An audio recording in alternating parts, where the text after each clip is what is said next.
বাজার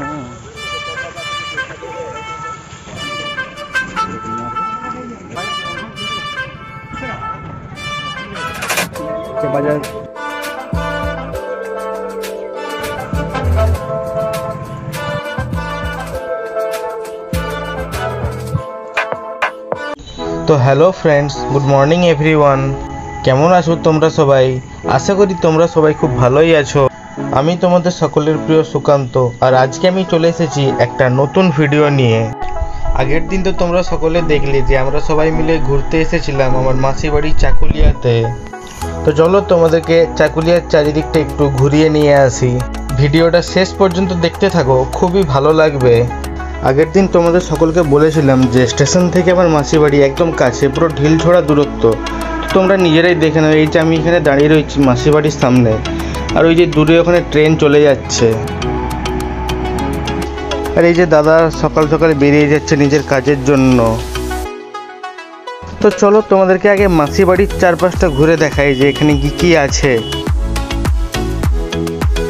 প্রথমেই এখানে চলে আসতে দেখতে পাই যে একটা ছোট্ট বাছুর এখানে খড় খাচ্ছে, আর দূরে একটা বড় গরু রয়েছে কিন্তু দেখা গেল না সেটা।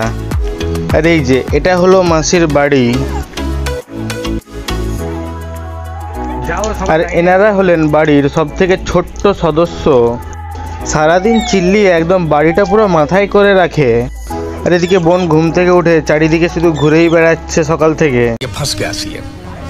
অবশ্য ওকে আর কি বলছি, আমিও তো সকাল থেকে ঘুম থেকে উঠে ঘুরতেই বেরিয়েছি চারিদিকে তোমাদের জন্য ব্লগ করব বলে। আর এদিকে বোন যে নিজে কি করছে বা কি করবে নিজেই বুঝতে পারছে না। তো চলো এবার বাড়ির ভেতরটা একটু দেখানো যাক।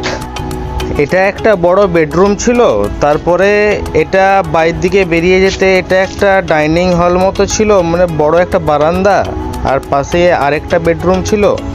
আর মাসির বাড়িতে ছোট সদস্য বলতে ইনিও পড়েন, ইনিও থাকেন এখানে, তার সাথে আরও একজন থাকে। আর এদিকে আরও একটা বেডরুম আছে, মানে এটা এখনও চলছে কাজ শেষ হয়নি, দেখতেই পাচ্ছ সব ভাড়া বাঁধা আছে। আর আপাতত এই খোলা জায়গাটাতে এখানেই মাসি ঠাকুর পুজো করে। পুরো বাড়িটা কমপ্লিট হলে এখানেই ভালো করে ঠাকুর ঘরটা তৈরি হবে। আর এখানে মামা দাঁড়িয়ে দাঁড়িয়ে অঙ্কের সূত্র ভাবছিল কিনা কে জানে। আর এদিকে আমাকে ভিডিও করতে দেখি কুকুরটা দৌড়ে পালিয়ে গেল। আর ওদিকে টিয়া পাখিটা খাঁচায় বসেই এবছর ফ্রান্সে হতে চলা অলিম্পিকের জন্য জিমন্যাস্টিক প্র্যাকটিস করছিল।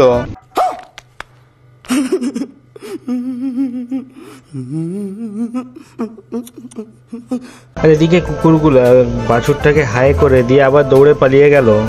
আর এদিকে পাখিগুলোর খাঁচার সামনে যেতেই কেন জানি না ওরা একদম ঝুলতে লাগিয়ে দিল আমাকে দেখেই। জানি না ভয় পাচ্ছে না আনন্দে এরকম করছে, কে জানে। আর এদিকে আমাকে ক্যামেরা নিয়ে ভিডিও করতে দেখে খড় খাওয়া ছেড়ে বাছুরটাও বাইর দিকে বেরিয়ে এসে একটু পোজ দিয়ে দিল।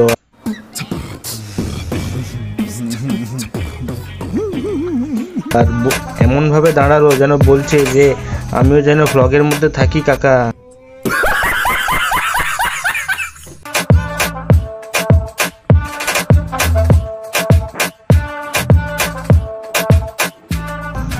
এদিকে তারপরে আবার বাড়ি ঢুকে দেখি যে এখানে পায়রাটা জঞ্জাল থেকে কুড়িয়ে একটা বিস্কুট খাচ্ছিল, মানে এত স্পিডে খাচ্ছে যেন আমি ওর বিস্কুটটা যে খেয়ে নেবো। পায়রাটাকে নিয়ে মজা করায় দরজার উপরে সে উঠে গেল, দিয়ে ফাইনালি আবার রাগ করে উড়েই চলে গেল। তারপরে আমি মামা আর বোন তিনজনে মিলে বেরিয়ে গেছিলাম বাইরের দিকে একটু বাজার যাব বলে। অ্যাজ ইউজুয়াল মামা আর বোন দুজনে আগে আগে এগিয়ে যাচ্ছিল, আর আমি পেছনে পেছনে ভিডিও করতে করতে যাচ্ছিলাম। রাস্তা দিয়ে হাঁটতে হাঁটতে আমি ক্যামেরা নিয়ে ভিডিও করতে করতে যাচ্ছিলাম বলে অনেক লোকই আমার দিকে তাকাচ্ছিল, কিন্তু তাতে আর কি, আমাকে তো আমার ভিডিও করে যেতেই হবে।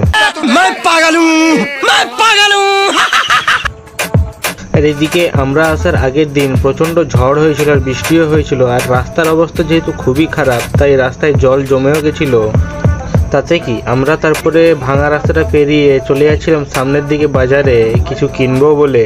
চারিদিকে বাজারটা একটু ঘুরে নেওয়ার পর আমরা তারপরে চলে গেছিলাম সবজি দোকানে, কিছু সবজি কেনার ছিল তাই জন্য। এখানে অনেক সবজি ছিল কিন্তু দামটা ঠিক আমাদের পছন্দ হলো না, অনেকটা বেশি বলছিল, তাই সেখান থেকে আমরা চলে এসেছিলাম, দিয়ে অন্য দোকানের দিকে যাচ্ছিলাম। আর এটা হলো একটা ব্রিজ, যেটা টানেলের মতো দেখতে। এর ওপর দিয়ে ট্রেন চলে যায় আর নিচে দিয়ে মানুষ যাতায়াত করে। তারপরে আমরা আরও কিছু দোকানে চলে গেছিলাম। ফাইনালি অনেক দোকানের দাম জিজ্ঞাসা করার পর এই দোকানটাতেই মনে হয়েছিল যে নেওয়া যেতে পারে জিনিসগুলো, তাই মামা এখানে জিনিস নিয়ে নিচ্ছিল আর আমি এদিকে একটু ভিডিও করে নিচ্ছিলাম চারিপাশটা। আর এদিকে আমার বোন আবার একটু পোজ দিয়ে দিচ্ছিল ক্যামেরা দেখতে পেয়েই। তো আমাদের সবজি নেওয়া তো এখান থেকে হয়ে গেছিলো, তো এবার এখান থেকে যাওয়া যাক। তারপরে সেখান থেকে আমরা চলে গেছিলাম এই সাবান দেখতে। এগুলো হলো চাকুলিয়ার সেই বিখ্যাত সাবান, কিন্তু এখানে সেই আগের মতো সাবান আর দেখতে পেলাম না। তাই সেখান থেকে গুটি গুটি পায়ে হাঁটতে হাঁটতে যে জিনিসগুলো কেনা হয়েছিল সেগুলো বাড়িতে পৌঁছে দিতে চলে যাচ্ছিলাম। বাড়িতে রান্নার জিনিসগুলো পৌঁছে দিয়ে আমরা তিনজনে চলে এসেছিলাম স্টেশনে। ভাবছিলাম স্টেশনটা চারিদিকে একটু ঘুরে দেখব, কিন্তু ওয়েদারটা এতই গরম ছিল, সূর্যের এত তেজ ছিল যে আর যাওয়ার ইচ্ছে করলো না। স্নান করে ঘুরতে বেরিয়ে আবার একদম ঘেমে স্নান করে গেছিলাম, তাই আর কোথাও না যেয়ে সোজা বাড়ি চলে যাচ্ছিলাম। তো চলো ভিডিওটা আজকের মতো এখানেই এন্ড করছি। আবার তোমাদের সাথে দেখা হবে নতুন কোনো একটা ভিডিও নিয়ে। So till then, by.